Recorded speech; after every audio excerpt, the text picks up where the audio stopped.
Give PF some credit, I guess, for at least he managed to participate in a career-high 70 NBA games last season, up from 29 games the year prior, and after missing the entire 2021-22 campaign with a foot injury.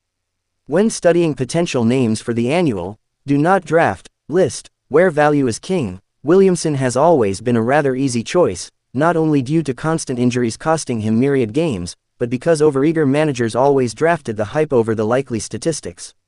That is, after all, what a Do Not Draft list is about. Would I want Williamson on my fantasy teams? It is always about value and opportunity cost. After the 5th or 6th round, more commensurate in value with his typical numbers, sure, take a shot on unlikely statistical upside eventually coming to fruition. Last year, Williamson went in round 3, on average, which means earlier in way too many leagues. That was too soon, and despite relative health, Williamson indeed was a poor investment in the early rounds.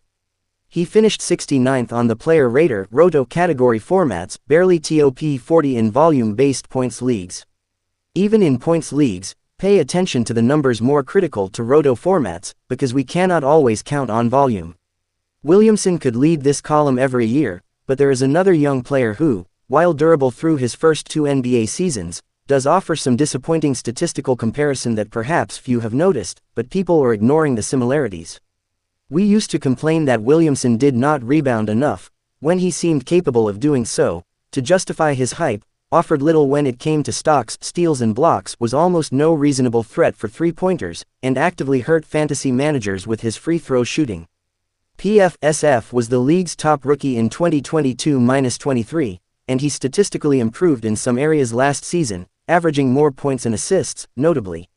Still, Banchero was hardly a great fantasy option, and people seem to love him for this season, making him a second-round choice in ESPN ADP. Banchero finished 71st on the player rater last season, though 25th in points formats, where volume is king and often misleading.